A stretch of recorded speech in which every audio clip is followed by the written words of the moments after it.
And that proved to be true. But I would have told you that once Trump won, the left would never get caught sleeping again. And I didn't think Trump would win the second time.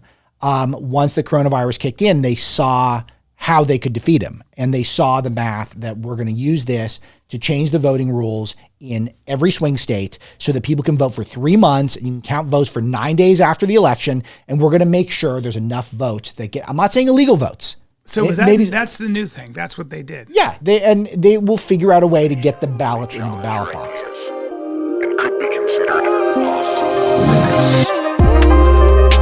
All right, we got Alex Marlow here, editor-in-chief of Breitbart News.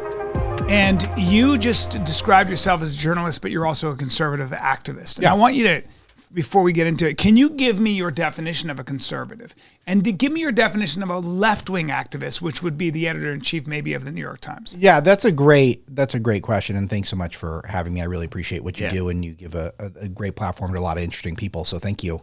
For me, when I introduce myself, I always start with that I'm a journalist because it's most of my day is dealing with the truth. Are we reporting things factually at Breitbart?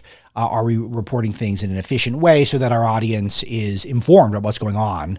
But also a huge component of what I do and what we do is trying to set the narrative, set the tone for the whole conservative movement, which I think we do. You can see it. I was just noting a couple of super A-list people, one of them President Trump, basically reading off the headlines. He was quoting you, wasn't he? Oh yeah. He was quoting us That's directly. pretty cool. Yeah, it's super cool. And he, truths out because you can't tweet anymore. I guess he's truthing out. He could tweet now, but he's not. He's not doing it. Yeah, he can X. But he just constant stream of Breitbart stuff, and that's very important. That's the first thing I do. But what we were discussing off air was noteworthy. That's different from me than from, let's say, the editor of the New York Times or the editor of Washington Post. Is I will tell you exactly where my political worldview is. I'll tell you exactly where I'm coming from, what values matter to me, which values are A+. You cannot defy this at all. This is a black and white issue for me. And things where I'm more nuanced, where I'm more interested in where things are going. I can take both sides from it. And you'll never get that from any establishment media person where they will tell you exactly what they're thinking. And then when you go to the front page of Breitbart and you see what I've chosen that day to put up, you can evaluate accordingly. If you want to do that sort of work, if you want to get to know my perspective and listen to some of the interviews I've done, then that will inform you if you're consuming our content. But most people are too lazy for that.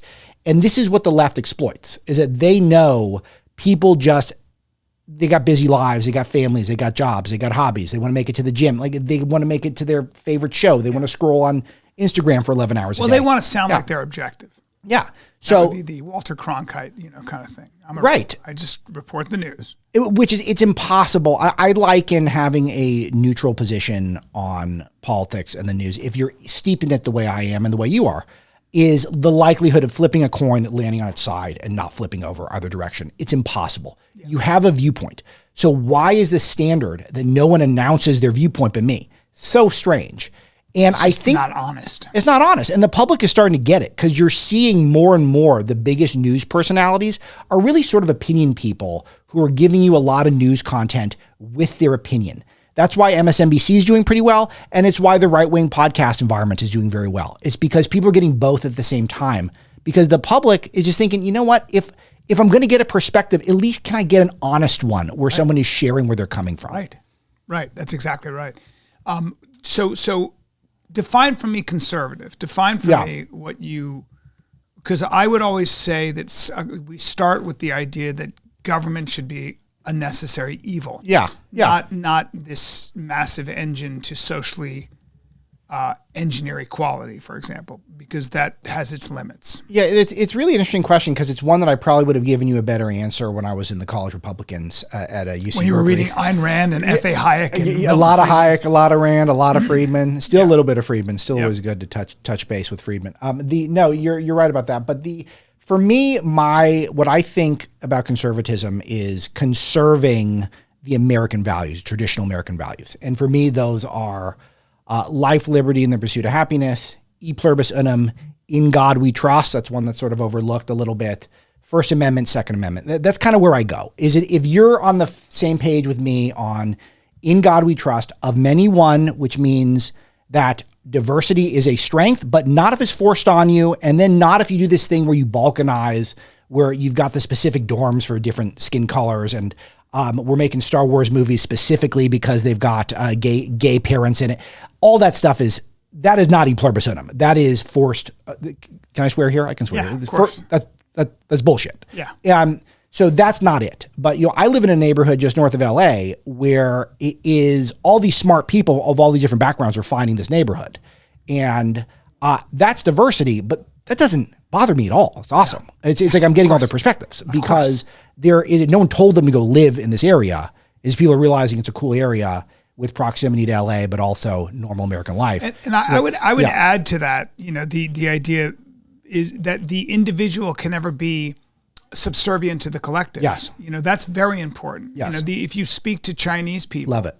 There's this idea that I'm here to help my Collective's government better. and that I am simply a small leaf on a great tree, and the great tree is more important than Americans are like, I'm the tree, dude. And, yes. And I need to be able to grow. Give me my sunshine as I see fit and my water. And then I'm part of a community, 100%, but don't get it twisted. Individual liberty, which means the ability to speak my mind, to the right to bear arms, things like that are very important. Exactly. And that's why I say if those things, if we're on the same page, we're going for liberty, we're going for freedom of speech, we're going, Second Amendment protects all that, then you and I are going to see a lot alike, and we'll disagree here and there, but for the most part, we'll be able to have a civil conversation pretty much on anything. If we're off the same page on that stuff, then I don't know how you feel comfortable in this country, because that's what this country's all about. Well, they don't feel comfortable in this country. They don't. Absolutely not. A lot of this is personality type. That's the Jonathan Haidt's work, which is the idea that, there are some of us, and I consider myself a conservative in that sense, is that, they've done if you look at people who, the more education they have, the more sort of, the less they in contact with objective reality they become. Yeah. They tend to talk about things as fair and is it doing harm? Yeah. But conservatives have a broader palette than that. Yes, fair. Yes, is it doing harm? These are considerations you have to take into. But then there's respect for authority. There is something called sanctity. Yeah, that's very important. So there are different. There are a lot of different. There are other considerations that we as conservatives take into account. Right. And sometimes I really wonder if that's either a personality trait. Obviously, a lot of your philosophy is informed by the kind of milestones you've had to endure and things you've gone through. But for the most part, sometimes I really wonder. It's like I just never understand how people can't be respectful of those that came before you. Right. And the idea that maybe if you're a revolutionary, you might not want to throw the baby out with the bathwater. Young people are here to tell us what needs to be changed, but old people and conservatives are here to tell us what should stay the same. Yes. Argue for, hey guys, hold on. A lot of the benefits, the invisible things that you're not even aware you're a beneficiary of, are the result of some hard-earned victories. Yes. And people showing real courage, real strength, real discipline, trusting a process for years on end. I look at what you asked earlier, what's your definition of a leftist activist or leftism in general? I feel like that's a longer answer for me, but one of the crucial components of it is that it does feel like the left believes that the Americans right now, particularly young millennial activist left Americans, they're the smartest group of people in the history of the world. That's right. And that they know the most in the history of the world. It's that chronological snobbery. It's the chronological snobbery, where they look back and they seem like we were happier, seemed like there was less crime, seemed like the economy was better, seemed like movies were better, culture was better. I don't know how they look at art and listen to music. Well, they would say to you, for some people. Yeah, right. Right? Yeah, They'd say for white people. Sure. Yeah. And they have a point. Yeah, and look, there's been, of course, there are pockets of things that are better now than ever, but overall, we're so depressed. I mean, the suicide rates, the amount of people who are dependent on prescription drugs for narcotics, et cetera, the fentanyl, all this stuff. And you look at it and you think, well, maybe we could get something from the past, right? And they're saying, absolutely not. We're just moving ahead and only moving ahead. Now, I love moving ahead as a news person. I'm always telling my journalists, look what's happening next. We're moving forward. If you're going to Breitbart, you're getting what's happening next, not just what's happening today. And I love that from a news perspective. But from a life perspective, it's very hard to go back and to listen to the music of Bach and listen and look at the art of Michelangelo and not wonder, why aren't any of us doing that? Why is no one doing that stuff? And I don't think the left that ever crosses their mind. I don't think they look at the Bible and think there's so much more wisdom in here than if you took collectively all of the Ivy League faculty members combined, put them all in a room and gave them 1 million years to come up with some document. They couldn't fog a mirror compared to the impact of just the That's Bible. What's so fascinating about the Old Testament and the New Testament. You can read the New Testament and it's about this miracle worker and he walked on water and it's like, what are you talking about? And then there's all that stuff. But then if you read it in context of the Old Testament, you realize it's a continuation of the Old Testament. Yeah. And again, there's all kinds of inconsistencies, yes, and all that stuff. And the patriarchs of the Israelites were not the greatest people. They certainly had a lot of flaws. They were real human beings. Yes. Et cetera, et cetera.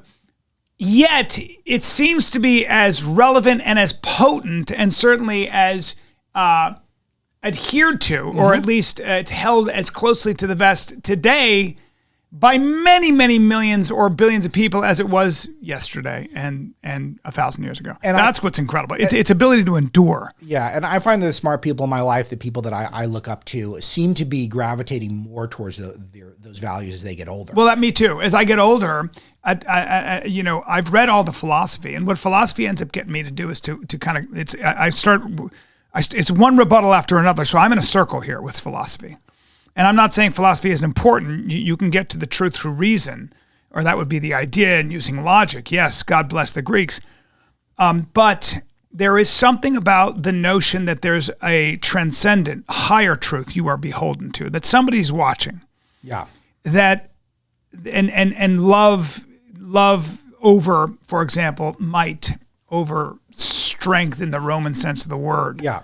Those are really, turning the other cheek, their strength and weakness. Those are radical ideas. Yeah. Radical ideas, but they seem to resonate with our psychic structures, and they seem to resonate with our moral structures. They are what I find amazing about Christianity, or the Judeo-Christian ethic for that matter, and we can add Islam into this, but especially the Judeo-Christian ethic, is the idea that when you see someone who puts a higher ideal above even their own appetites, Gandhi, Martin Luther King, or whatever, and they die with nothing, which is what happened with Christ at 33, right? He's tortured and he's a total innocent. We seem to hold those people that lost everything despite being so good above the winners of history, like Julius Caesar, Jeff Bezos, Elon Musk, whoever it might be, right? Yeah. That's pretty interesting to me. Yeah, it is interesting, and it's also interesting to go back to another point you're making about the individual. And when I'm thinking about what units of society that I'm valuing versus what I think a typical leftist would be valuing, for me, the number one is the individual. As a news person, I'm always looking for those characters. I'm always looking for those people who have excelled on an individual level, who have pioneered, who pushed the envelope, who've discovered something new, and then who've had the strength to deal with all the haters in this modern era, which is so intense now, to just run the gauntlet of social media and 24/7 news and think, I've got a kernel here and I'm going to take it. And I'm going to listen to everyone tell me I'm wrong. I'm going to go with it. More profound than ever. And then next for me is the family. And I know you're a family guy. Did you say you had 4 kids too? Kids, yeah. So I got 4 kids. And that's the next most important unit to me. And then then the next most important is local. And then you get to, national government, and then world government I don't even want a world government. That's a 0 to me. I think with the left in this modern era, it's the opposite. I think they would love for a UN/WTO/ Davos / NATO / the philosopher kings. Put them all together and and figure out. You think that's what is that what you do? You really think that they believe that for the most part? Do most of these left-wing activists, like let's say the editor-in-chief of the Post or the Times, do you think that they actually favor a world government, or are we being a little unfair and dramatic? That's a fair question. I think 6 to 8 years ago, for sure, yes. I would have said, during the rise of Trump, and when people were so appalled by his nationalism and saying that nationalism was the same as white nationalism, completely unrelated, completely absurd. Nationalism just means we think America's exceptional, American exceptionalism, and that strong nations make good neighbors. Well, he didn't help his case when he said, I want to ban Muslims. And that's, Americans to their credit just go, hey, whoa, a little bit like, that's not American. Regardless of what you want to say, and we have this problem of Islamic fundamentalism, which, by the way, the Obama administration was very careful not to say. It's like, hey, dude, you guys aren't even mentioning this is Muslim extremism. We got to get to the truth here. Yeah. So I don't remember the exact, but it was interesting. I think that in a way is a healthy American reaction, which is to say, you're talking about banning Muslims now. There are a lot of Muslims here that are good people. Well, I think specifically he wanted to stay on people who are coming from nations that have state-sponsored terrorism. He was saying what a lot of people were thinking. Yeah. It's incumbent upon people in his position to message as well as possible. He messages better than most, but clearly imperfect. Yeah. But obviously just trying to put a stay on people coming from nations with state sponsors of terrorism, that sends a signal to the whole world we take terrorism seriously. So I think that's really the objective. I'm not saying that's what was conveyed to the public, and I'm not saying that's all, Trump's free and clear on that. I'm just saying that was one where the media was unnecessarily harsh to suit their own political desires. But my point overall is I do think pre-Trump, when politically people started to understand that the globalist experiment's failing at the moment. It is making it so that the elite are getting richer and more powerful, and the poor and the working class there's a cost of living crisis in this country right now. And so it's time for people to start assessing, well, why are we there? And a lot of it is the unending free trade, open borders, and this insistence that bigger government, bigger global government is going to be the solution for normal people. It's not. It's been the solution for the elite. So now do I think some smart people, the James Carvilles of the world who are on the left but are smart people? I sat next to him on a plane. I loved him. He's just super interesting guy. Yeah, he's just a dude. Too. Yeah, he is. And I don't think a guy like that would say we want a world government. No. But I do think that as peak Obama, as Trump was ramping up, I think the average American leftist for sure would say, I would much rather have a globalist EU-style superstate than a nationalist U.S. government, particularly run by any Republican, especially Trump. So has that changed now? I don't know, maybe. But I know that that's their utopia. Their ideal is the superstate, is the super government superstate. My ideal, strong individuals with strong families. And I think that is when you start life strong individuals with strong families. That's it. That's what I want. And if that's where we're coming from as a conservative movement, I feel like there's a natural impulse for people to want that as well. And I think that puts us in a strong position. But again, we got to win the PR war too. So which we don't always do. That's right. We have to win the narrative, the story. Yeah. I've said that. My thing that I find so alarming is the authoritarian left. Yes. These people that come up with their own truths around gender politics, for example. Sure. Like I find that destructive. And that was when I realized that this, in some ways, is a zero-sum game. It's like I'm a get along with everybody. I'm a middle-of-the-road guy. Sure. Until I start to realize that's not a luxury I can afford. Political and philosophical commitment in the 21st century, like in the 20th century, is something that one must adhere to. You don't have the luxury of saying, everything is everything. Kiss my ass. Because you do that, you're going to lose your fucking rights. Yeah. And there are people out there that are, to me, so diametrically opposed to all the things I hold sacred, and more importantly, to what I consider to be true. And they are in our institutions of higher learning. And so you got these kids come out with, it's almost like my joke. It's like you spend $400,000 on a Harvard education, and your kid comes home and he's like, Dad, Mom, I'm not your son, I'm not your daughter, I'm neither. Oh, cool. Okay, I used to call that a tomboy, but I guess you're non-binary now. So you finally you can fight for your own rights, even though you have blonde hair and blue eyes and you're from Greenwich, Connecticut. Congratulations, you fuck. So that's an extreme example. I know, but it's not so much with Title IX and things like that. Sure. These things are, if you're not careful, you have very energetic minorities that get these things conscripted into law, and now we're all dealing with this mischief. Yeah, and that's what it starts with the moral authority that the left conscribes on itself, that we are the most moral, we know what's going on, and everyone else is a Neanderthal. And that's where it starts from. And then they do try to make it law or at least policy that they can control. And they're always looking for ways to have the government support what they're doing. And that's why you see it in left-wing states now. You're seeing the effort to ban even informing the parents that their children, not just adults, their children want to transition. Now, this is... It's also, let's be very clear what transitioning is. Yeah. It's called puberty blockers, cross-sex hormones, and finally surgery. That's right. And that, to me, I'm sorry, is a form of child sacrifice. Right. That's what it is. You don't have the science on your side. This is an ideology. This is a religion. It is a sick religion, which is I can be reborn into a different body. It's the same thing as anything else. And so sorry, but to me that is a line I'm willing to defend at all costs. It is evil, and I don't have it. I'm not going to meet those people in anything other than head on. And I agree, and I think that this is one where if we move quickly, we could turn this huge negative into a blip in history, and we can make it real positive. I think that's already happening, sort of, isn't it? I feel like it is. But then all of a sudden you'll see some. I mean, it feels like culturally the landscape. Americans shifted. don't like this. Yeah, most Americans are like, I don't want some boy or man beating all these women in a sport, taking their scholarships away. It's just, it's like, and there should be no Just great question that Rowdy Gaines asked. Is that her name? Rowdy Gaines? Yeah, Rowdy Gaines? Yeah. And she said, she was on Piers Morgan, and there was this, trans activist there should be no categories in sports. And she goes, there are no categories in sport. How about in the Paralympics? How about people that have handicaps? Should they be forced to compete with Usain Bolt?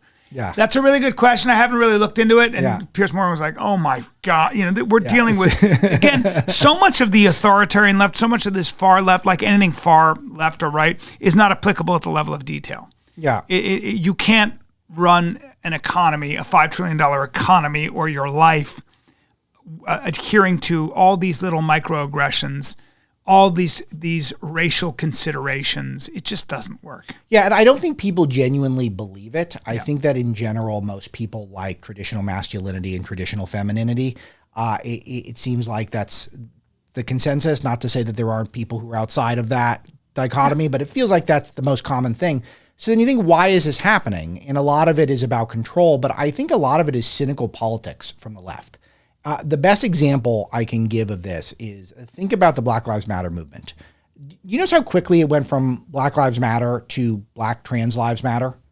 What did the trans and how did they get lumped in so quickly? Well, it was probably white left-wing activists. And there's been a lot of discussion of this in the past. White left-wing activists thinking, how do we continue to build on this coalition? That's right. Because we want to be able to move these groups of people, either people with money or lots of voters. Into a community. Exactly right. There's no community. And this is actually where Joe Biden has done a pretty good job over politically. He's terrible on every policy issue imaginable. But one thing he's done that has helped him stay in power for 50 years, he understands these coalitions and he understands how to move one into his camp and keep one in his camp and to try to not alienate too many others. And that's part of it. He does it by kind of saying yes, yes, yes, but not passing any legislation, doesn't he? He's pretty good at that. He's pretty... Biden traditionally was a real moderate, wasn't he? Well, it kind of depends. I think he's a purely political animal. I don't think he's ideological in the slightest. He's political. He goes to Catholic church, but he's never met an abortion he doesn't love. And he's a real pragmatist. Exactly. Yeah. Well, politically speaking, and there are lessons to be learned from that we on the right, we just say he's stupid and we move on, which has been very lazy and hasn't really worked out. Yeah. He's still in power. So we're all stupid if he's stupid. That's right. But that's one thing that they do. And I think that's really what the trans stuff is all about. Is not about a handful of people, the Caitlyn Jenners of the world who went through something for 30 years. That's right. Regardless if you're taking Caitlyn Jenner. And I was going to say one thing that's important about conservatives to keep in mind is that we don't mind if you want to transition. We don't mind as an individual if you decide I'm a woman and you want to go through all that. Yeah. That's fine. Now, don't do it with kids, but if you're a consenting adult, I'm going to defend your right for that. And I'll even call you whatever you want me to call you. But as a conservative, I believe in maximum individual liberty. So it's not like I want to suppress or censor you. It's just when you start trying to make me as a citizen go along with your agenda. Yes. And pay for it, et cetera, et cetera. Exactly. And when the kids are involved and that you're some sort of a Nazi if you question at all, things have been a certain way for millennia, and then all of a sudden we're like, hey, by the way, we're doing it this way now, and if you ask any questions, then you're not allowed on social media. Seemed a little extreme, maybe a little too aggressive there, but I do boil it down to the politics, and I think that this is how the left moves coalitions to get people activated. And are they succeeding more than they're failing, do you think, or is this back and forth America? It's very hard to say. And part of it is, and I'm hypercritical of the right, that we don't give a lot to excite people in terms of not enough humor, not enough catchy narrative. No, and we're starting to, and I'm very excited about this. I really want your take on this. It does feel like things are finally tipping over, where the right has more of the cool kids. I mean, you see Trump's reception, the UFC events, just wild. I mean, what did Joe Rogan call it? The conservative Avengers. I mean, it's like that stuff's unbelievable that that's happening. Yeah, he gets just cheered. People love him. Yeah, and it feels like I was just talking to a friend of mine who's a comedian who was talking to another A-list comedian, and just in case this was a joke, I'm not going to say exactly who it is, but this seems to ring true to me. And this person who's an A-lister told my friend that Breitbart is her main news source. Now, it could be a joke, but it makes you think. Like, it wouldn't shock me if it wasn't a joke now, right? Because it seems like people's bits are getting more red-pilled. It feels like people are starting to mine humor from the left as being absurd, not the right. That's what I do. Absurd. I do it. And now maybe my audience, I've had an audience for a long time. I don't know if they're particularly conservative, but I make fun of this stuff, and I make fun of the authoritarian left, and it resonates well. Yes. Yeah. And people are with it because the human experience is, we're all confused why we're being told that every one of us is affected by the trans stuff. It's like you can't name one person, at least people who live on the coast, who doesn't have at least someone in their extended family who's changing their pronoun or changing their name or wearing a dress all the time. Social contagion. Yeah, it's a social contagion. Of course it is. And that's why we have such a higher rate than any other country when it comes to the trans stuff. And I think what happened was people started to look at the fact that along with paranoid schizophrenics, people who truly have gender dysmorphia have a very high suicide rate. Yes. And that was the compassion there was, let's get these kids before they kill themselves. Right. And let's try to make this world a little more bearable for them and right. help them. And that comes always from a good place. But then, of course, what happens, like to your point, is it becomes a political tool. Yes. It becomes a way for a lot of people to game the system. It becomes a way for people to get some attention, to feel like they have something to fight for and against. And then you've got classes being taught about it, and it becomes a full-time job. And the government comes in and says we're above the family, and we're telling, we're above the family. Mom and Dad are wrong. Actually, you're this is the new science. Yeah, this is you. Listen to us. We have experts. Yeah, we're the experts. Yeah, and then when you actually look at the history of the transgender movement, John Money and these kind of people, they were awful people, and they had one patient as a case study. Yeah. So. Yeah, and it's a dark moment that I feel like we could come out of quickly, but the social media addiction and the fact that there is a major political movement in this country who likes what's happening does make me, I'm not overly confident about it. And I do feel like a lot of the messaging on the right is highly aggressive, and it is not always effective. And this is I was going to say that I agree with you, Alex, because it's one thing to shout your case and debate. Charlie Kirk's very good at that kind of, Steven Crowder, my buddy, and these guys can really take it to you. Yeah. And they'll do it, effectively. Ben Shapiro. My question is, are you changing hearts and minds? Exactly right.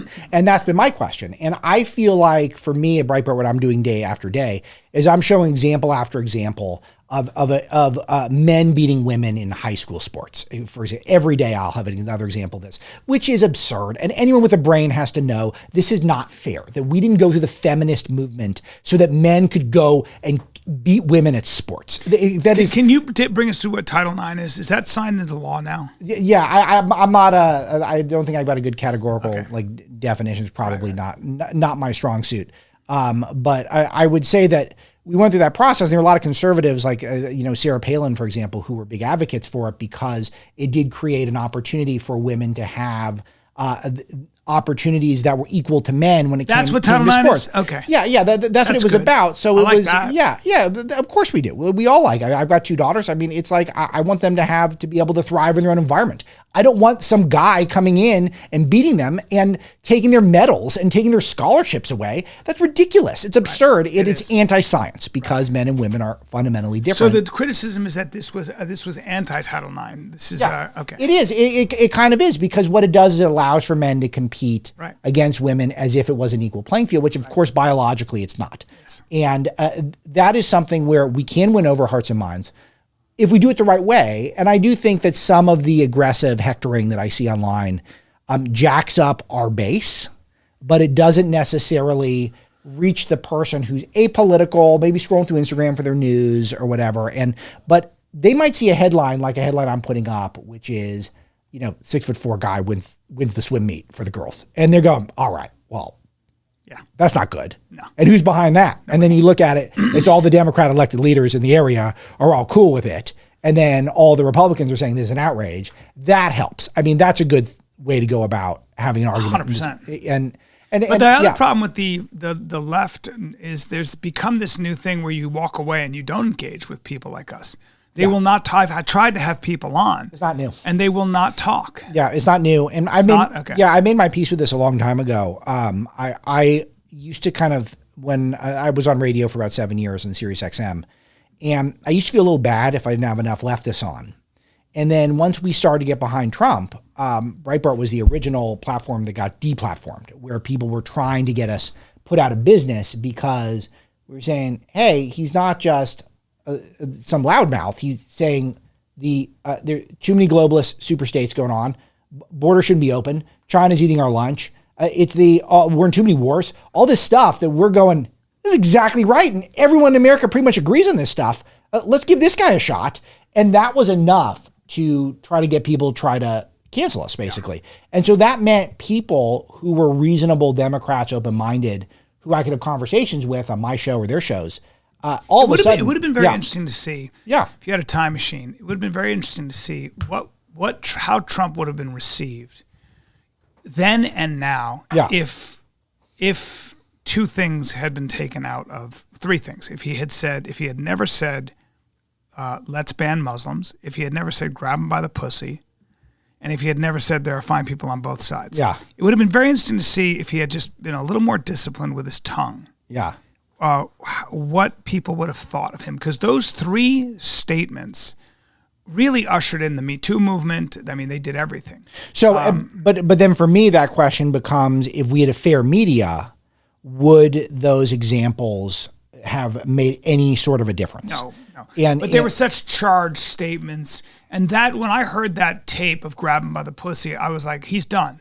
Yeah. And then what happened was he was rewarded by winning the presidency. And I think that set a lot of women activists on. They went, oh, we're in a war here. I mean, this guy just got awarded for assault by saying it was locker room talk. And what they failed to realize was that it was more the fact that most Americans had less than $500 in their bank account. Yeah. And that's what they were voting for. They just wanted to change because 8 years of Obama didn't give them the kind of economic prosperity that their parents had. Right. So let's take some of the examples. We touched briefly on the Muslim ban one, so I'll skip that one for now. But I want to talk about the other 2 at least briefly. So the grab 'em by the pussy tape. That one, where first of all there was additional context that was missed. That he said when you're a star they let you do it. So it was actually, is that inaccurate? You're a Hollywood guy. He was making a point. He was making a point. Yeah. Okay, so celebrities get away with a lot more than they get they get away with a lot worse. Yeah. But I would say, so as someone who was, a card-carrying member of the Trump movement at that moment, and people were asking me, is this it? I'm saying it's not it. Do you know why it's not it? Because of what I just mentioned about how that doesn't change the fact that people thought Hillary Clinton was corrupt, that they thought that the border was open, and that's a problem.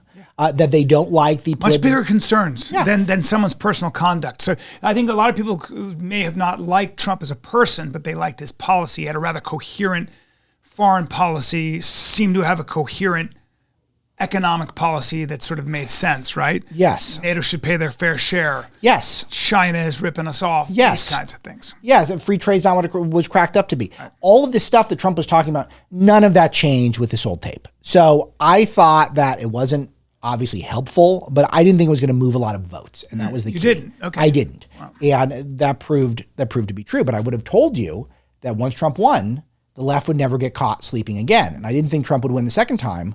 Once the coronavirus kicked in, they saw how they could defeat him. And they saw the math that we're going to use this to change the voting rules in every swing state so that people can vote for 3 months and you can count votes for 9 days after the election. And we're going to make sure there's enough votes that get, I'm not saying illegal votes.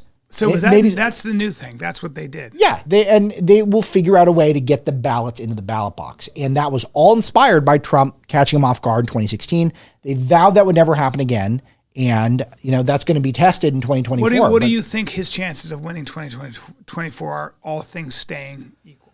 Great question. I think he's favored now because I think his advantage is outside the margin of cheating. And I don't mean cheating necessarily like stuffing fake ballots. I mean the left using their superior networking skills, their superior ballot harvesting skills, their superior organizational skills in order to make sure that low information, low propensity voters show up and turn in a Democrat ballot. Their ability to buy new voters with various handouts, government assistance, stuff like that. I still think Trump is so far ahead now. He's the favorite. And I think that the New York conviction helps him slightly. It does. But slightly. But I do think that I never, ever, and one of our advantages of Breitbart is this, we never underestimate the left. We always give them credit. We always assume that they're playing 3D chess and they're a couple moves ahead. And we've got the best values. Does the Palestinian Israeli conflict throw a wrench into this, because you've got a lot of Jewish money, especially, that seems now to be drying up for Democratic voters. People calling Joe Genocide Joe. I know that's but there's a lot of worry on the Jewish money side. I think that has always been pretty politically significant. Yes, to say we're up against it here, and we need. Biden seems to be somewhat on the fence. Certainly, his administration very on the fence. His administration is. So stop. The Rafah's a red line, and all these things. I wonder what you think of that. Is that going to make a big difference? Yeah. Let me quickly, because I don't. Anyone in the audience who's curious, I did write extensively about the Charlottesville hoax in my first book, Breaking the News, which was a New York Times bestseller. I don't need to talk about it. It's the old story, but it's the book is called what? Breaking the News. That was my first book. Breaking the News. That was a New York Times bestseller. Yeah. I've written 2 books. Both have done What's well. The other one? Breaking Biden. So it's They're all both New York Times bestsellers, right? Yeah. Not bad, dude. Yeah, thank you. Not bad. And especially for a conservative, it's much harder. The fact that you got 2 books that are New York Times bestsellers as a Breitbart guy, people don't realize how hard that is, because there's a lot of shit that goes on behind the scenes to make sure that doesn't happen. It's incredibly corrupt, but that is the gold standard for the industry. So I do sort of relish those accomplishments. That's a big deal. So thank you. Yes, and the Charlottesville stuff, I break all that down. If people are interested, please give it a check. Well, I listened to it.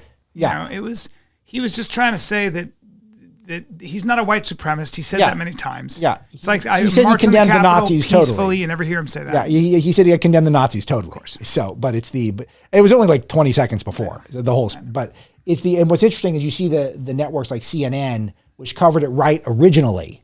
And then when it became politically, the whole left was on, we're calling them a Nazi now. Do you remember then they flipped. Do you remember when they kept hammering the fact that he makes fun of handicapped people? Yeah. When he does this, he's been doing that forever. I can show you video. Yeah. He's been doing that since he was in his 30s. Yeah. He's never met that guy. He didn't know that guy was that way. Now, I understand, but they kept playing it, and they knew what they were doing. Hammer certain messages home, hammer. And that's where a lot of the press has lost their credibility, because you guys knew exactly what you were doing here, and you were using your bully pulpit. You were using the fact that you had a mic and you had distribution to hammer home a message that you knew was taken out of context. So, as a comedian, can we do handicap jokes now, or is it? You know back? what? You can do anything as a comedian. As long as it's funny, you get away with it. I watched In Living Color growing up, and Damon Wayans' Handyman. I mean, hilarious. That is If I'm wrong for laughing at Handyman, then I don't want to be right. I really don't. We all, I was one of the original cast members in Mad TV. The shit that you got away with. Wow. I played Schindler's Lost. It was a spoof where Schindler's lost and he can't get to the Jews in time. Yeah. And it was so offensive, but you can still see it on YouTube. But Steven Spielberg got wind of the actual sketch and said, if you guys air this, I'll do whatever I can to shut you down. That was I got it. I understand. I was starring in it, and I was like, there goes my career. But yeah, so we did crazy shit. We did, I was in blackface as Steven Seagal, playing a black guy. I mean, it was just, it just went on and on. Wow. I loved Mad TV growing up. It was great show. There was a run when I was in middle school and I was obsessed with comedy that it was better than SNL. Oh, dude. And we were irreverent. It was amazing. And faster paced. Oh, yeah. It was, there was less fat in the show. 100%. Well, that's because also we didn't shoot it live. So we had time to edit. Yeah, but do an hour who cares? Yeah. Like it was funnier. Agreed. Anyway, you asked a super important question about the Middle East. This is one of the biggest stories of the year because it has got the Democrat Party in chaos. So the right is actually divided on the issue because there's a huge anti-war contingency who thinks basically all wars are bad. We need to stay on wars. I think they're being extremist to prove a point, which is a tactic everyone uses. You're saying who's being the people on the right who don't want to, who think the Ukraine war is the same as the Israel war. There's totally different universes in terms of moral clarity, in my opinion. But they're kind of get lumped together on the right. We're working that stuff out, but that doesn't really matter because Joe Biden's in charge. And Joe Biden has to have a coalition of Jewish donors and Muslims who turn out to vote for him. And he has to somehow make both of them feel satisfied. And it seems like, as of now, he's failing both parts. He is not sufficiently pro-Israel for the Jewish donors who have backed him, and he's not sufficiently pro-Palestinian state, I would say pro-Hamas, but pro whatever is the agenda there to satisfy the people who might be swing voters in places like Minnesota, Michigan. So it's super interesting.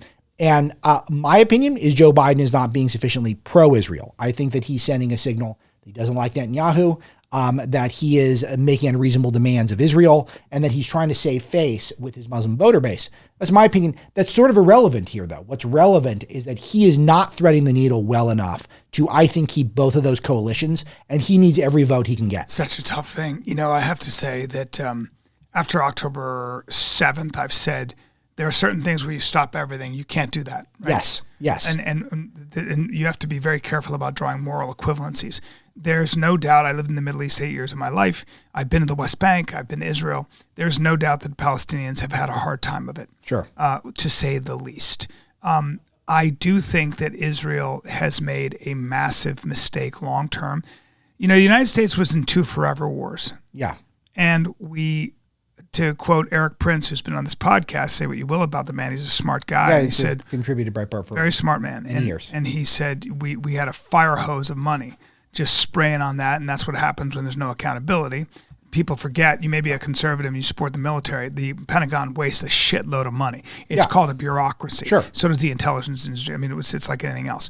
And so there was, I think there is a great deal of cynicism, and it's been earned by our country for these forever wars, for our bellicose nature, for our blindly going into and ignorantly going into places like the Middle East with the hubris to think that we can restructure the Middle East and restructure Afghanistan. Iraq has has a footprint of about 5,000 years. So I am cynical as well. And when I see the kind of destruction that Israel engaged in, it's pretty damn shocking. They were trying, I think, to use bunker busters to get at those tunnels and realize those tunnels were way better enforced. Sure. But when you raise that many buildings, that large a stretch, I am really, I think Israel is going to deal with those ramifications forever. Yeah. Because there had to have been a better way. Sure. There had to have been. I mean, when you look at that, I was looking at drone footage and it's like, dude, guys, like I don't like Hamas and I need Hamas to be gone. I understand, but 2,000-pound bombs that kill everything within 200 yards. Hey now, I don't know what you're trying to accomplish. I know we did that in Mosul. I know we did that when nobody was watching. It's a different world now, man. So, I think it's okay. I think it's okay to be a conservative and be critical of Israel because you're speaking for Palestinian people who wanted to get away from the thugs that were Hamas and still are. Yeah. This is where we get into this murky thing. But like you said, this is separating conservatives. Yes. This is separating Democrats. Sure. Right? It's a fucking... My thing is my buddy asked me, he goes, why are you not using your platform to speak out more on it? And I was like, hey, dude, number one, what do you want me to do? Talk about the Israeli-Palestinian conflict? Yeah. I'm going to make a difference. You want to talk about that conflict that's been going on since Moses and the Pharaoh had a parting of the ways, motherfucker? I have no idea what to tell you. Yeah. This shit is biblical. Well, this is biblical. This is interesting because this is a topic where I'm in a very comfy space in the media because we're the company's owned by Jews. We've been Breitbart is? Yeah. I didn't know that. Yeah, we've been pro-Israel. Was Andrew Breitbart Jewish? Yes, he was. I didn't know that. The whole idea of Breitbart was conceived of in Israel on a trip that our CEO Larry Solov, who's still our CEO and president, and Andrew was there. They met with Netanyahu on the trip. That was where the whole idea that the company came from. So again, those are my biases. So I'm sharing with you where I'm coming from. So I'm going to. Are you Jewish? I have some blood. I practice Catholicism. My dad was Catholic, and I followed him in that faith. But yeah, I have Jewish ancestry. So my perspective on this one, I'm trying to put on my analyst hat here. I totally understand why conservatives are rejecting forever wars. Breitbart, we were the OGs at this because we were the ones who, we were very much skeptical of the Iraq War and how so many of us personally felt like we got rolled. I was in high school at the time, but we all felt like we got rolled. People who thought we were Republicans, this is what Republicans do. Yeah. And then we just made a total mess. We were told we were going to kick ass and then get out of there. And then we went there, didn't kick ass, and stayed forever. Yeah. Like, it's just unbelievable. Yes. And things kept getting worse and worse. And so I'm all in on that. And obviously the Ukraine war, just the second we cut that first $100 million check with pretty round number that we chose 100 million of all the numbers, no accountability for it. All the money's going through the defense contractors before it goes over there. Of course that was corrupt. Anyone who thought that war was legit after that first check is not paying attention. So I'm very sympathetic, but in this case, if you look at the nature of October the 7th, if you look at the fact that Israel keeps finding Hamas weapons caches in schools, they keep finding them in hospitals. All the tunnels. Of course. Philadelphia corridor. Of course. And when you look at that stuff, and plus you know that we're now in an environment where the propaganda wars are so intense. Just look at what Ukraine and Russia doing. It's impossible to figure out what's real and what's propaganda at this point. I just want to see Hamas destroyed. And so I have a very easy vantage point. I want civilian casualties an absolute minimum. I'm not saying Israel is not making mistakes, of course. You have to put so much of this on Iran and Hamas. Of course. Look, I mean, this is my thing. Hamas and Iran did a brilliant job of turning the world and half the United States against Israel. They knew that the reaction would be disproportionate. I don't think they realized it would be the end of them. Yes. But they might have. But certainly the idea was, we're going to provoke a reaction that's so over the top. And when we pull dead Palestinian children out of the rubble, it is our calling card, and it's how we're going to garner a lot of sympathy and turn the world against. And they did it. And they in a lot of ways, they did it.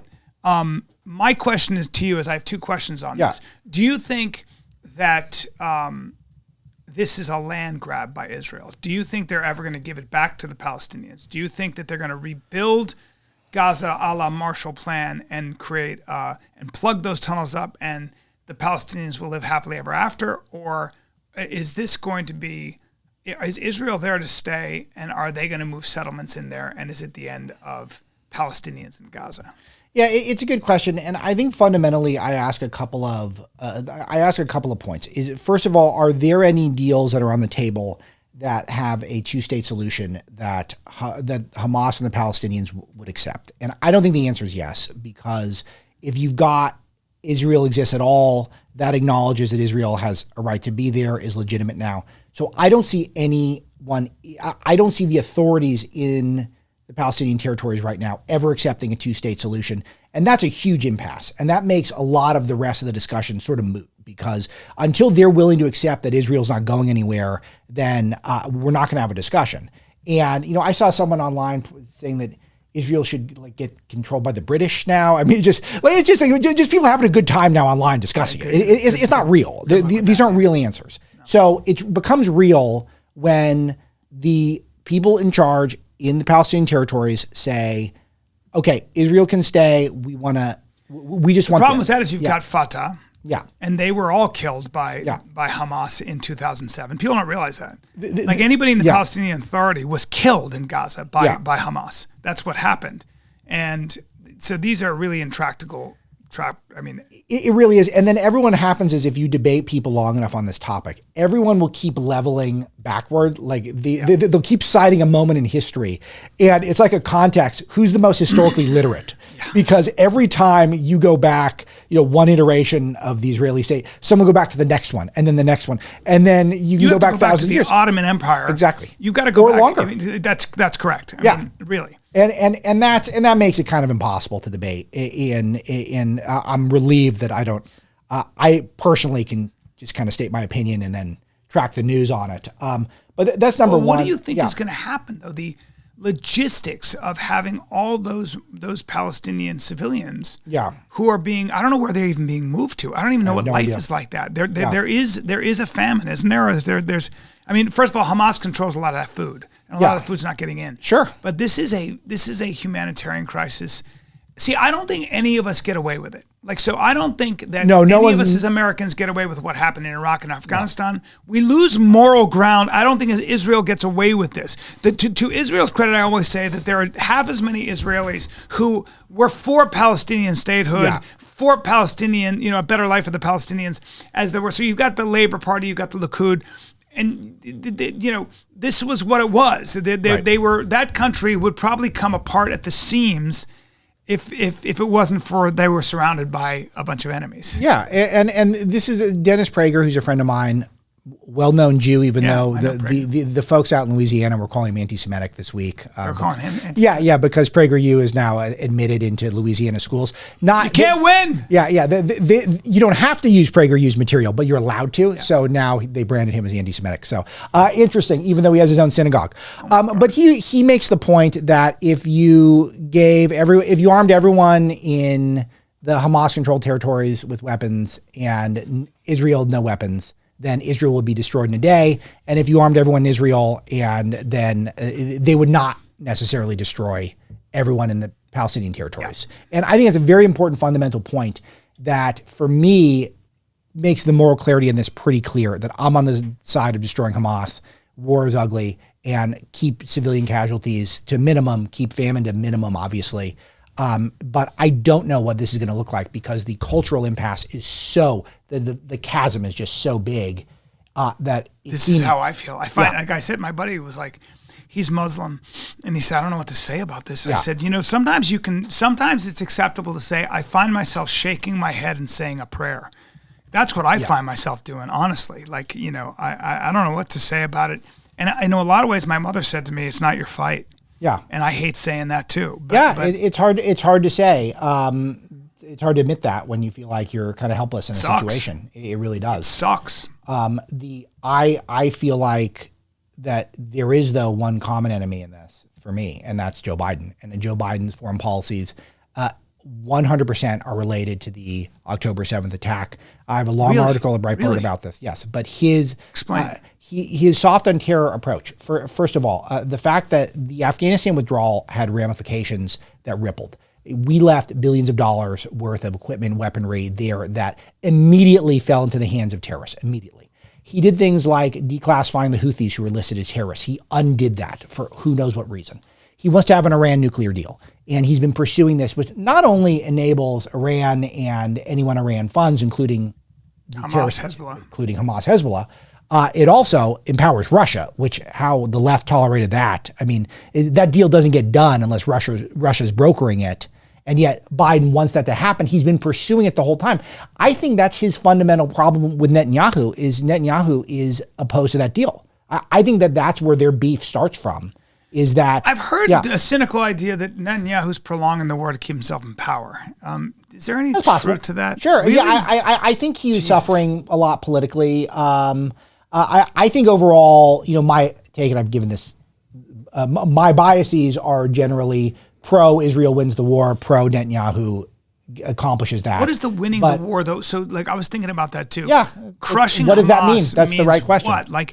You are going to create more desperation, so recruiting, you might be in a forever war. I would like a magic wand where you point a magic bullet and it just hits only the Hamas terrorists and no one else. I mean, that's not realistic, but again, I'm not in charge of Israel. But that's Eric Prince wrote an article about there are ways with fracking and drilling. Yeah. You could have I don't know if this is true, but you could have flooded all the tunnels with Mediterranean seawater. Yeah. Interesting idea. Yeah, he is so creative. Yeah, he is so creative. He is. He's a problem solver. Yeah, he really is. That's a cool idea, but I think they did try that. I think that I don't think that was lost on the Israelis. Yeah. There probably are details we don't know about. So I like to be careful about that because I know nothing about the 300 miles of tunnels. Yeah. I'm admitting, as a person without a military background or out a deep Middle East background, my personal opinion is that I would like to see Israel win the war. But what does that mean? Of course, that's a super. Well, let's jump to Trump, and let's jump to why do you think? Because I think you were talking about this. Why are the convictions, the 34 convictions? Yeah. And by the way, they were trumped up. They're felony counts. When you write a check, a hush money check, that's a misdemeanor typically. Sure. Alvin Bragg bumped them up to felony. Mm-hmm. And the idea was you interfered with the election, which is a federal crime, I guess, because you silenced this porn star who, if she had spoken, could have affected your chances of, blah, blah, blah. Yeah. So it was always a weak case for a lot of people. Really weak. The 34 indictments, I think that's 34 checks. So people need to know that, or something like that. Yeah. I think there's a crime every time you write a check. Well, we didn't know all the crimes until the last day. Yeah. Until the verdict was Trump rendered. made the mistake of instructing his defense team to say, I never had sex with Stormy Daniels. Bro, come on. When you say that, we all go, yeah, you did. Yeah, you did. We just wish he hadn't. Now the jury's not going to believe anything you say. Yeah. So, So blah, blah, blah. The point is this historically significant? Is this different? And what do you think the ripple effect will be? Yeah, that's the last question is the most interesting one because there were a lot of people online who on my side of the aisle politically who were declaring the election's over. And I fundamentally disagree with that. And I do not believe the election's over. I think it probably helps Trump a little bit. If you look at the polling since the verdict, it's pretty much flat. I'm not seeing any movement at all. I predict we'll see a little bit in the pro-Trump direction. But I think that if anyone who wants Trump to win and might be even more motivated because of this verdict, do not be convinced people who are on the fence or thinking of not voting or might be voting for Biden, that their mind has changed. Do not assume that. It's a terrible, terrible strategy. Maybe you believe it in your heart or you hope it's true, but I don't see enough evidence for that to be true. Now, I'm hopeful it's true, but I don't see evidence to rest on our laurels and think the election's over. I don't think it is at all. I think what the left was going for, and Judge Merchan, the daughter's a Democrat activist, wife donates to Democrats. I mean, he's connected with Democrats deeply. Trump is being tried in a district that is like 6% Trump support. These are Democrat people who are on this jury. The design was to give this talking point that Donald Trump is a convicted felon. So now every time Joe Biden and Donald Trump debate, and Biden generally, I don't know if they put the B12 in him or whatever, or maybe the nootropics you guys keep around here. Whatever they do to Magic get, mind. Whatever they do, they put in Joe that day. He seems to get up for these occasions. He hasn't blown one of them yet. And every time Trump backs him into a corner on the border, on China, on the Middle East, if he goes out and lays out what I just laid out about the Middle East, Joe, why did you do all this stuff if you didn't want Hamas to think they could get away with an invasion? You know what he's going to say? You know what? A lot of mistakes were made, but America can do better than a convicted felon. And that's what he's going to say every time. And that's what they got. That's what they wanted. We got to see if that resonates with independence, real independence, right? And I hope to God it doesn't. I hope the American people are smart enough to see through it, but you never know. And they got what they wanted. Now, we're going to see if what they wanted is going to work. but I know that they got exactly what they wanted. They wanted that talking point. Do you think that the danger is that we will be using this, Republicans will use this now against Democrats will use this? Is this going to be, or is Trump a unique case? It's such an interesting question because I would hope that the Republicans would start going around and thinking, who can we lock up now? But I don't believe they're going to do that. They've never shown that sort of mettle. You start using courts to attack people on every little detail. You're not going to have people who want to run. But they've been doing it already. People. They've already done that. And you're correct to note that fear is that this is what I think you have creative DAs. You have very creative DAs.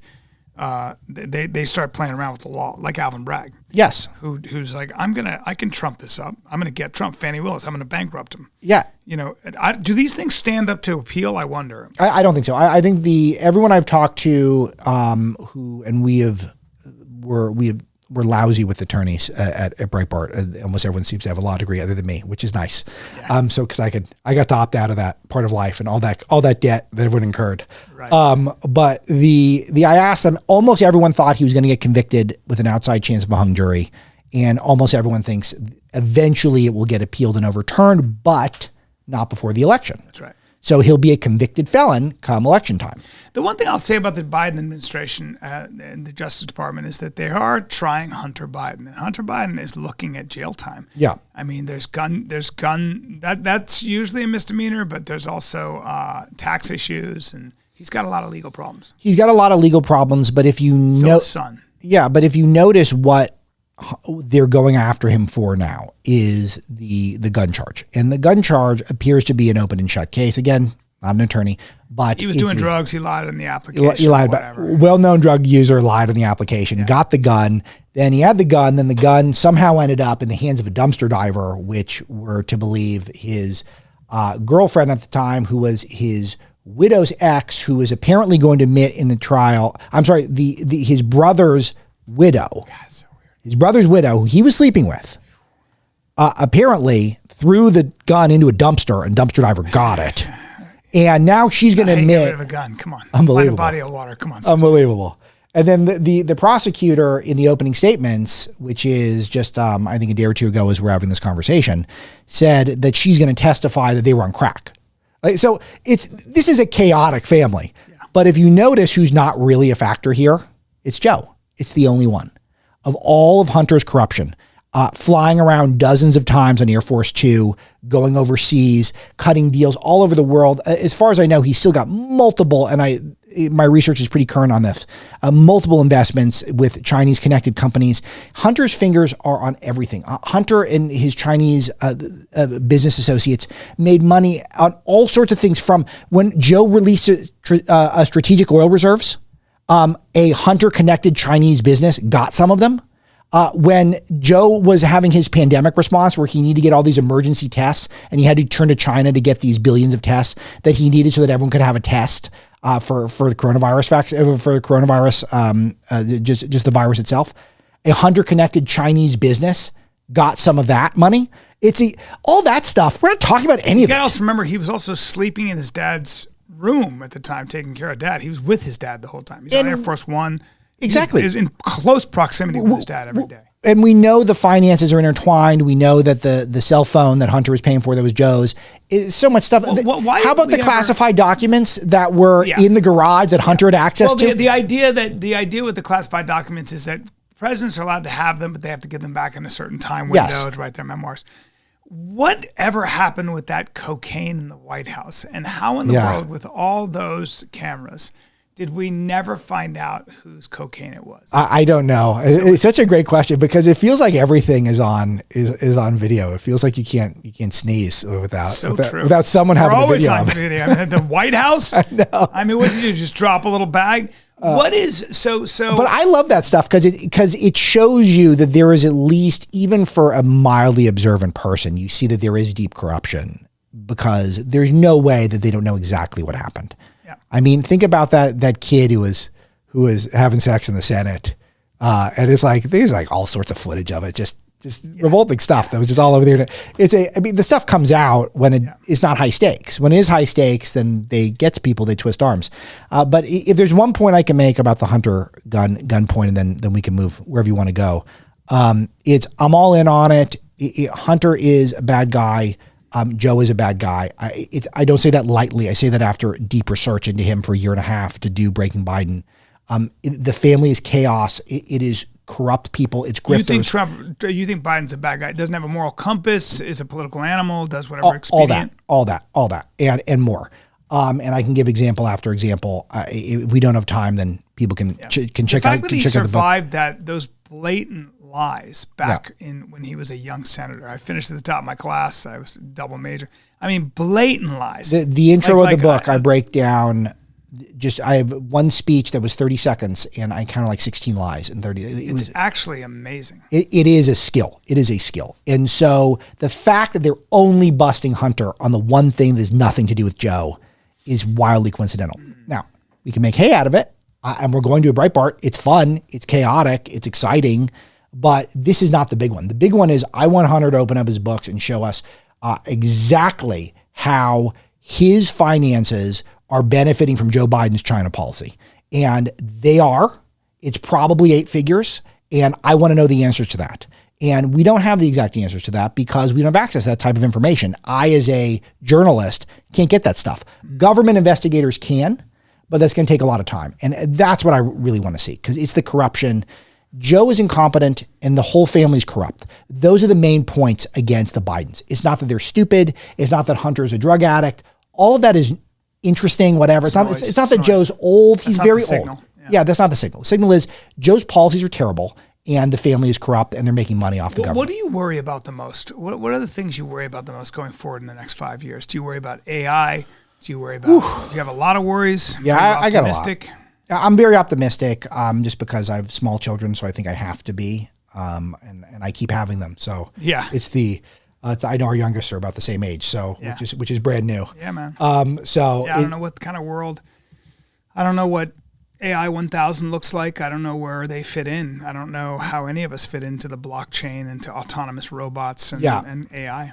So there's 2 trends in tech. One I love, one I hate. I think that I'm confident that by the time my children are of cell phone age, there'll have been a significant blowback to the essentially, this is all just basically a microchip, the brain extender, all that stuff that is highly addictive, is making us less productive. And there's so much now, the misinformation is now, I think, overwhelmed the information where the benefits of the smartphones are now kind of. You just don't know what's true. Yeah, you just don't know what's true. It's becoming a bit of just an addictive drug. I heard Rogan talking about the Jake Paul Tyson fight. Yeah. And I was like, what? And I text him, I go, is this you? And he goes, it's AI. Yeah. It wasn't him. Yeah. I had to ask him. It's hard to tell now. It's hard to tell. I was watching a video of Tiger Woods the other day and I'm pretty sure it wasn't him, but it was like, who knows? And it's just, and people are going to get sick of that. And so there's going to be a market for truth. Yeah. There's going to be a market for verifiable, truth. That's what I think. The marketplace will be like, there are going to be people that can be like, look, my friend just is going to make a fucking fortune. He invented an algorithm for banking where they catch all fraud pretty much.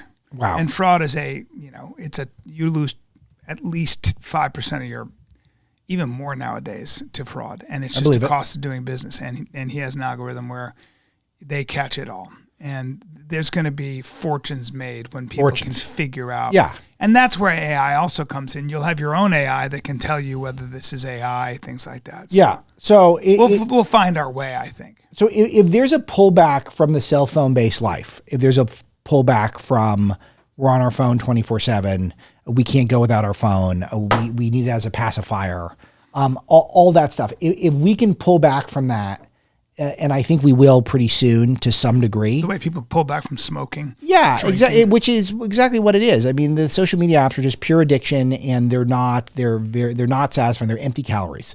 And if we realize that it's empty calories with our time to be scrolling all day, then I think the world can get better from here.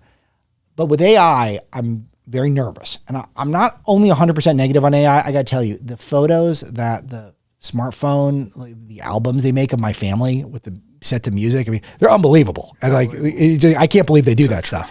And it happens too. It just happens. Like, man, my life's a highlight reel. I died. Exactly. It's exactly right. It looks like an in memoriam video. How did they do this? I was a great guy. Yeah. I had so much fun. I really did a lot of cool stuff. Yeah. I was hilarious. It does all this stuff. If you don't think I love that, of course I do. Of course I do. But I'm so nervous about the sort of garbage in, garbage out machinery, where you've got Wikipedia, which is full of shit. You've got Google, which is completely biased. You've got all of these massive entities who have huge agendas and are loaded up with fake news. And they're going to be what the AI draws off of. So it's going to be biased information. It doesn't have to be fake news. It can be, like you said, it can emphasize the wrong stuff. Things, right. It's like out of context. You look at the first paragraph of Donald Trump's Wikipedia page today. It mentions that he's a convicted felon. After 75 years on Earth, #1 show in the country, real estate deal after real estate deal, changed the political world. I mean, is one of the funniest people on the planet. It's all the stuff he's done, and they've got this, clearly politicized case that just happened. I just did in the first video about this. No matter how old you are, no matter what you've done, there will always be people coming to kill you. Yeah, exactly. And you Google anyone who has my politics, and you're going to get overemphasized the mistakes they've made. Yes. And it's always, the corrections always appear so much later and lower down the newspaper than the original mistake.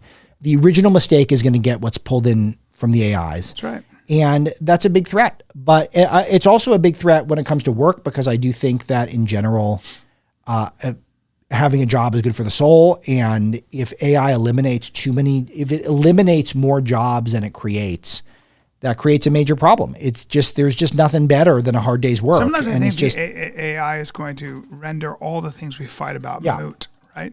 Like, is it true that most young people are skewing socialist, or is that only educated, college kids? That's an interesting question, and it's probably a wider answer than my answer is a little broader, because I do feel like people might finally be emerging from some of the tribalism we've seen over the last 6 or 8 years. Yeah, because they might feel like they've been gamed. Yeah, and people seem to be picking and choosing a little bit. It seems like people are a little more. I just had a conversation with a T-ball parent from one of my kids' T-ball teams, and he was saying how he really thinks immigration is a massive problem, but he doesn't like the unlimited access to guns.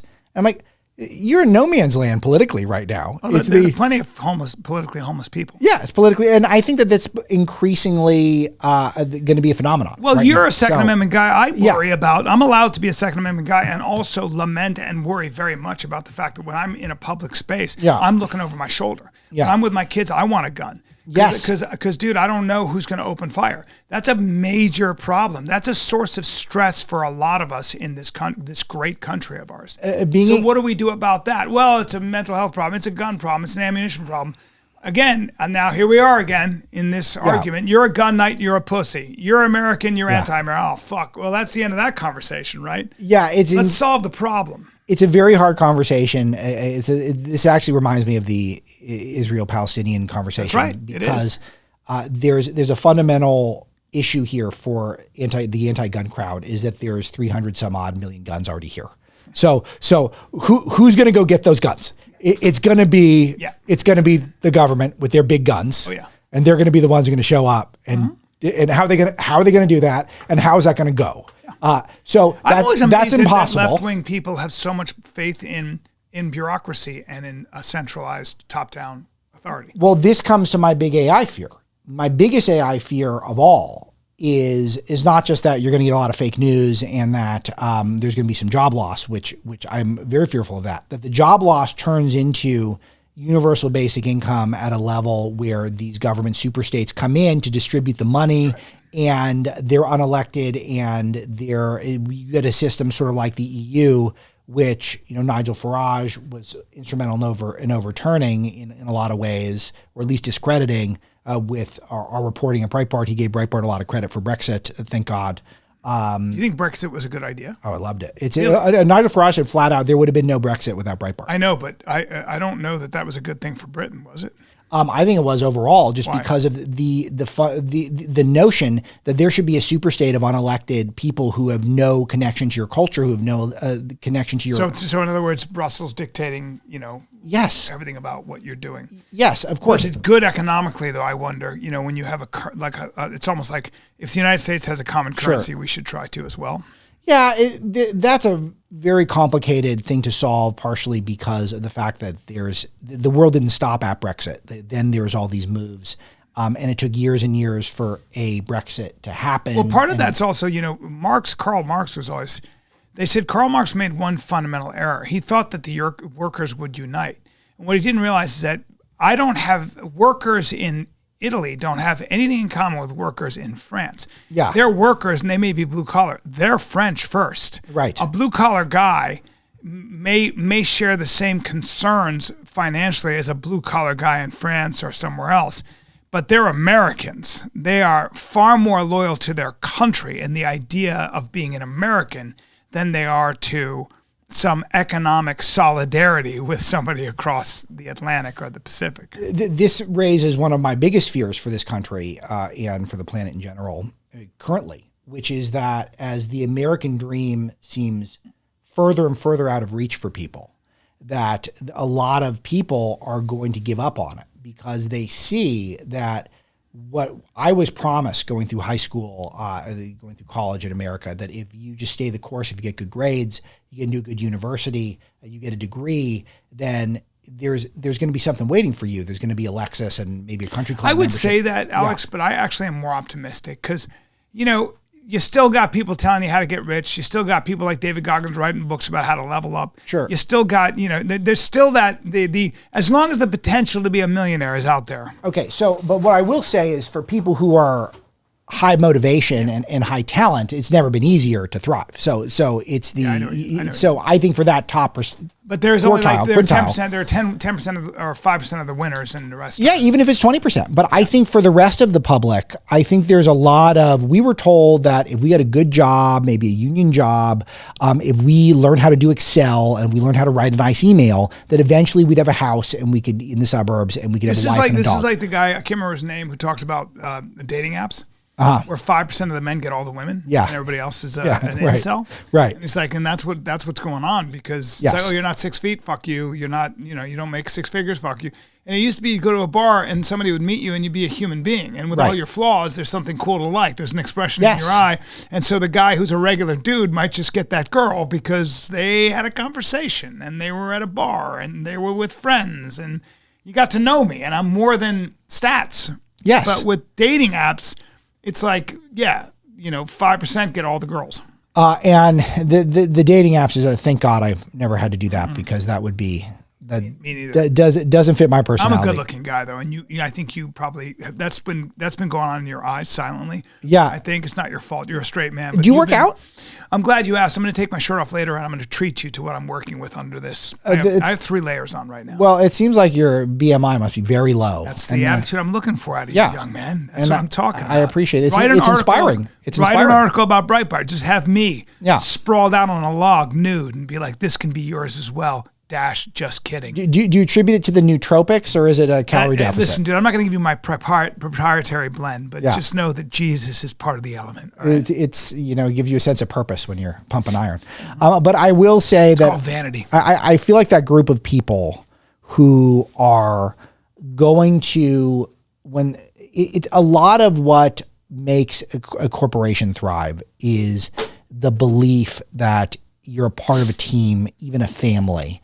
And that if you all work together collectively, everyone's going all the way. And I feel like there's less of that, which is healthy because we're pretty anti-corporate at Breitbart in general. And that's my personal worldview. But I do feel like a lot of people want to go to work with the hopes that if I stay the course here, I'm going to get the life I want. And I think people are losing sight of that to some degree. That There's a contract that you used to enter into, right? That's it. And it would be mocked. It's been mocked. There was this idea, I'll work hard, I'll follow the rules, and I'll get rewarded like my parents or my grandparents were. Yeah, and now it's still a lot of sitting in traffic and now increasingly sitting on Zoom calls. And you're still, it's going to be the apartment life for you for the foreseeable future because it's so hard to get ahead. And then you add the inflation, which is the biggest issue in this country right now. We're not talking about it because it's an easy one. I mean, but is that a major issue? Is the number one polling issue for people, and I think that's why the Trump trials are not they're secondary, tertiary, even because purchasing power is a real thing. Yeah, I mean, I got Happy Meals yesterday. It was $24, like for 3 of them. Like it's I can't get out of my house without spending $200 a day. That's how it goes. Fucking nuts. Yeah. And now I got that phone where I could just click a button. It's like they make it too easy. Yeah, and exactly, and then the meal delivery apps where you're spending $35 for a lukewarm hamburger. Like it's just like what is this? Yeah. I mean, this is not the American dream. We're way off here.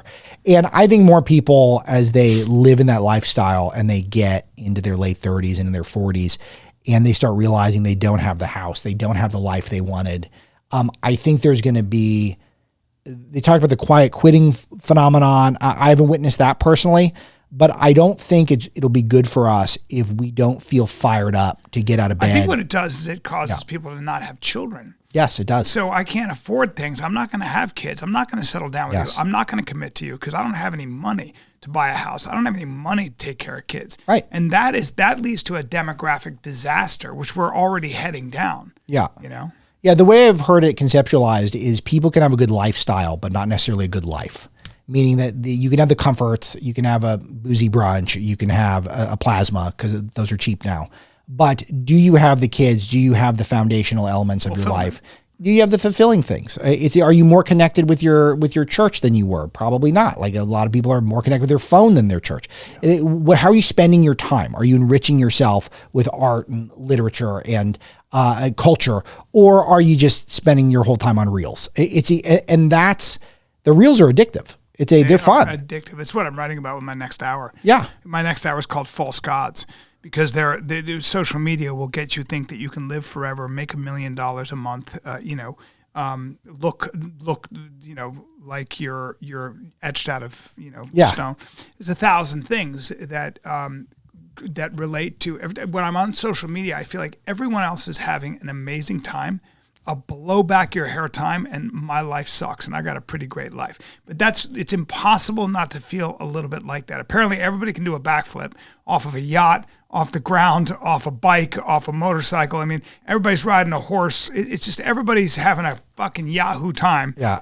And of course it's all fake. It's all a highlight reel, but it does. It'll mess with you. Yeah, and we all are suckers to some degree. Well, there's so much information, and it's funny how the tree of knowledge, the idea that you may have all the information, it doesn't lead to wisdom. And and even though you have all the facts and all the information, it doesn't even lead to truth. Yeah. You're not going to get closer to the truth. That's another thing. That's something else. No, you get further away. From it. Exactly right. And that's usually when I put my phone down, when I feel like this is actually making me dumber. I'll have that moment and I'll think that I'm actually dumber now than 5 minutes ago. And then I put it down. No, it's even small things. They get you on rabbit holes of expectations where you feel like you're supposed to have, you're supposed to look a certain way, or you're supposed to go on certain vacations. For me, a really small one is that I like to cook. I took up cooking during the pandemic, like so many other people. And my radio audience is allowed to call me chef. I've given them that permission. It's not earned, but it's still funny. And I will go down these rabbit holes where I'm cooking a Mexican fiesta and I'm getting all the right ingredients and I'm going to various markets and I'm cooking all day and I'm slow cooking stuff.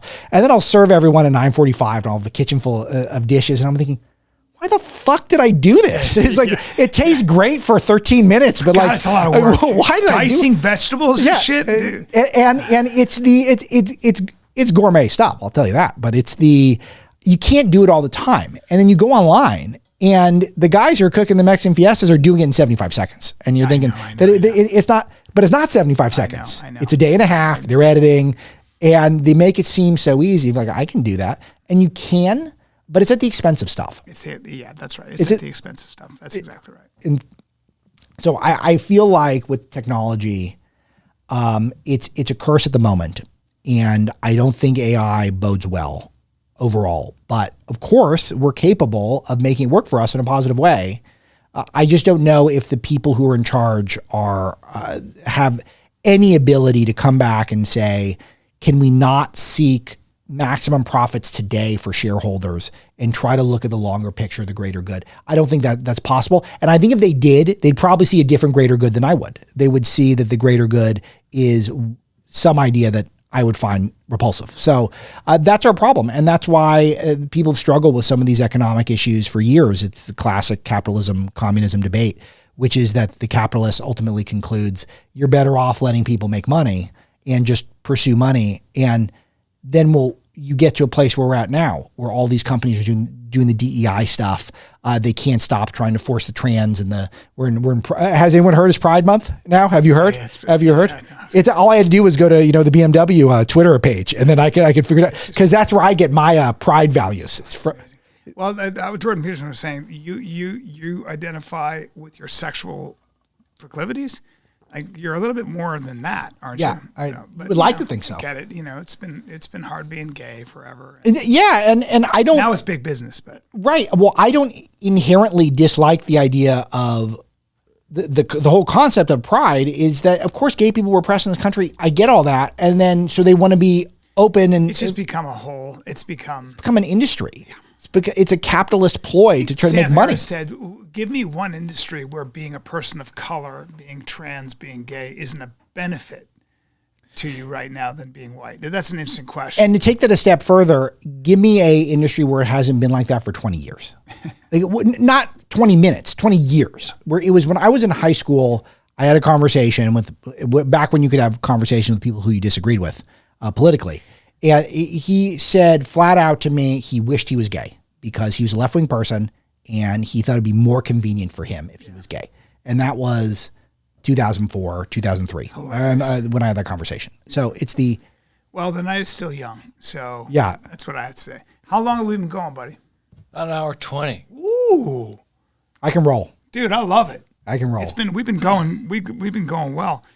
We got to get out of here. What is the name of your books again? It is Breaking Biden. Yeah. Breaking Biden's the latest. And what's the first one? Breaking the News. That one's on the media. Breaking the News. Yeah, we're break down. I got to read that one. Yeah, that one's two really, New York Times bestsellers. Both of them are. Yeah, and the Breaking the News is about how it's not just that the news is left wing now. It's really biased on behalf of the globalists and the corporations, and they're preserving a status quo. And I think that will. I think it'll give people a lot of vocabulary and arguments that will fit stuff that's probably in your brain already, but just people haven't really framed it that way. Think of, it's left-wing media. It's not just left-wing media. It's the media is trying to preserve the people on this planet who are thriving right now and not the people who need a leg up, which is pretty much all When of I us. think of globalists, I think of a group of people that say, listen, the climate change is dire. And we've got to impose a lot of collective restrictions on you, consumers. Yeah, that's the perfect example. And so that's going to affect your freedoms, but it's worth it because we have to cool the planet, and we, the philosopher kings, know exactly how to do that. You may have to have one child or no children. It goes back to China. Right. And that then didn't work out. And they all do this from their private planes, and they're all invested in the biggest corporations in the world. That's what drives me nuts. Yeah. And all these corporations have the green initiatives that make money. The governments fund those. Yeah. They then fund the politicians, and then they tell us that they know better than we do. The game is rigged? Yeah, believe it or not. I went to Washington, and I was there for 8 years, and I will tell you, I went in. I'm generally an optimistic person in general, but I was right wing and anti-establishment my whole life, and I got there and I was still stunned at how much of this stuff is really there, and it's so in your face. They're unapologetic. The capital of this country, they're unapologetic that they are trying to bag government cash. And so it's an economy of influence. 100%. That's what we're living in now. Yeah. We're basically living in an oligarchy at the moment. Yeah. And I contemplated. So out of touch. Yeah. And I contemplated when I did my Biden book, I wanted to write about Biden because no one's really taking him seriously. And everyone just dismisses him as just an old senile guy who's propped up. It's just not true. He's not senile. I mean, he is to a degree. He's a lot smarter than people give him credit for. He has a stutter, but yeah. Exactly. And he's had that for his whole life. He said the craziest stuff in the 70s. This guy he's not a puppet. I'm not saying he's solely the puppet master. He's always been a power broker, hasn't he? He's a power broker. He knows where all the levers of power are. He knows how to move coalitions around. 39 years in the Senate? I mean, in 50 years he's been upon us. That's some right. longevity. He was the youngest senator. He's 29 years old. So you do the math. Yes. That's fucking nuts. You're going to learn. So if you don't learn something on the first page, then I'd be surprised because there's so much about this guy no one knows. I can't wait to read your books. Thank you. Are they audio? Can you get them on audio? Yeah. Really? And I did the recording. No. So yeah. Really? Oh, yeah. Dude, I'm down. You can hear my impression, so you can help me next time. So okay, well, Biden always sounds like he's on a battlefield uttering his last words all the time. My God. Yeah, he does the. It's almost like he's only got important. He's only got two gears: the whisper and then the yell. Yeah. Like those are the only. Yeah. And then he'll get super fired up about something totally unimportant. But I was thinking when I decided to do the Biden book that maybe I would do a book just on this oligarchy concept. Have you met the man? Have you ever interviewed him? No. And what's noteworthy is that when I wrote Breaking the News, and it was a very negative book about the media and about social media, about tech companies, almost everyone I reached out to participate, even though they probably saw Breitbart, and they're thinking that this is not going to be positive. Almost everyone wanted to at least talk to me off the record and just say, hey, let me get my 2 cents in. And it always works. I always try to be fair. And I'll take a shot if you really deserve it, but I'm trying to be fair to everyone. Biden administration, total blackout. No one would only the Bureau of Land Management even would talk to me off the record. Not surprising. They would not return an email. Breitbart. Yeah. Of course not. And it's smart of them. It's smart of them. Yeah. But it's also, what are we doing here? Like they're my president too. It's my administration too. It's my audience. You're allowed to ask questions. 10 plus million people go to Breitbart and get their news there. How many people go to Breitbart? Wow. Yeah. That's a lot of people. It's a lot of people. You don't even want to say hi. Where's the best way to get Breitbart? Thank you so much. The app, Breitbart app. That's the best way. We are one of the last remaining front pages. So you can go to the front page, refresh it every day. But the easiest thing is just when you're thinking about going to a social media app to waste your time, hit Breitbart, check out what's going on. Do that a few times a day. All over it, yeah, and you'll be a smarter person. Yeah, it's great. You guys do good work. Yeah. Thank you for joining us, my friend. It's been very illuminating. This has been really fun. I never get to do these sort of... Anytime you want. You got a standing invite. If you want to talk about stuff, promote a book, let us know. Yeah, seriously. I'm going to read your books and have you back. We will do that. They take a little while sometimes, but I do that on purpose because I don't want to have to write them every 6 months. Writing a book is an act of faith. That's not easy. It's not easy, but it's a great mental exercise. Anyone who is thinking about, especially I know you probably have some younger men in the audience who are looking to up their game. Writing is an incredible mental exercise. I agree. And it's very hard to do it if you're not directed. But if you can discipline yourself. You get a sense of what you really care about too. It'll sort of start to gel around a theme, and a theme is really the author's argument for how one should behave in the world at the end of the day, if you think about it. And so perfect way of putting it. Right? Perfect way of putting it. Yeah. So thank you. Thank you. It's been great. Off limits, guys. Because we talk about off-limits stuff. I don't even know what that means, but I like it. Thank you for your mustache, Dylan. And for those of you guys who are in Nashville, June 14, 15, 16, I will see you there at Zany's. I can't wait. I'm bringing heat. My new 1 hour is the best thing I've ever written. So let's go. Challenge your ideas and could be considered off